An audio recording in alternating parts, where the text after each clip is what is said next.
Kumusta po mga ka-chicken? For today's video po ay gusto ko lang i-share yung mga naging pamamaraan ko sa pagpapalaki ng mga sisiw So mag-umpisa tayo sa day 1 Thereafter ng pagkapisa nila, binaba natin sila sa kulungan and then nag-apply tayo ng painom So yung painom nila nilagyan lang natin ng asukal Kasi yung asukal ay mabilis makapagpabawi ng lakas kasi sila ay galit sa pagkapisa. And then nagbigay na rin tayo ng pakain. Ang gamit ko nga pala doon ay baby booster So yun, kasi marami na rin yung mga lahok na vitamins So yun yung maganda sa sisiw, mabilis makaka-recover yung kanilang katawan So ayun, after noon, and then pagdating naman doon sa terms ng pagpapailaw sa kanila simula day 1 hanggang 30 days nila, continuous yung ating ilaw full yun umaga, tanghali, hapon, gabi and then nagpatay lang ako ng ilaw sa kanila ay nung sila ay mag 1 month and 1 week na 1 month and 1 week. So nag-uumpisa na akong magpatay ng ilaw sa kanila pinapatayan ko sila ng ilaw ng 7 AM and then binubuhayan ko na lang sila ng 5 PM So yun, 1 month and 1 week and then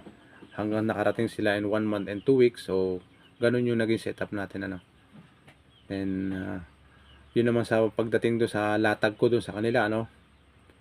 simula 1 day old and 30 days full yung latag natin buo. And then after nung maka 30 days tinanggal ko na yung kalahati ng latag nila So ibig sabihin yung kalahati na lang may latag. Kasi kaya ko sila nilatagan ng ganun kasi para hindi sila mapasok ng lamig kasi mataas yung kulungan nila pag nahangin, doon napadaan yung lang hangin na singaw sa loob yung lamig And then ayun nung maka after 1 month kalahati na lang yung may latag para at least nakakasingaw din yung amoy doon sa loob and then tsaka yung ibang ipot nila ay makadiretso na sa baba hindi na may stuck doon sa kanilang nilalakaran na latag and then ayun after 1 month and 2 weeks so ayun tuluyan ko nang tinanggal yung latag nila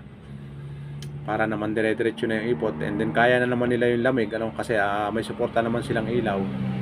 at saka yung palang painom ko sa kanila ay continuous lang yung pagkabigay ko nung may asukal kinabukasan binigyan ko na sila ng Vitamin Pro yun na yung ginamit ko continuous lang din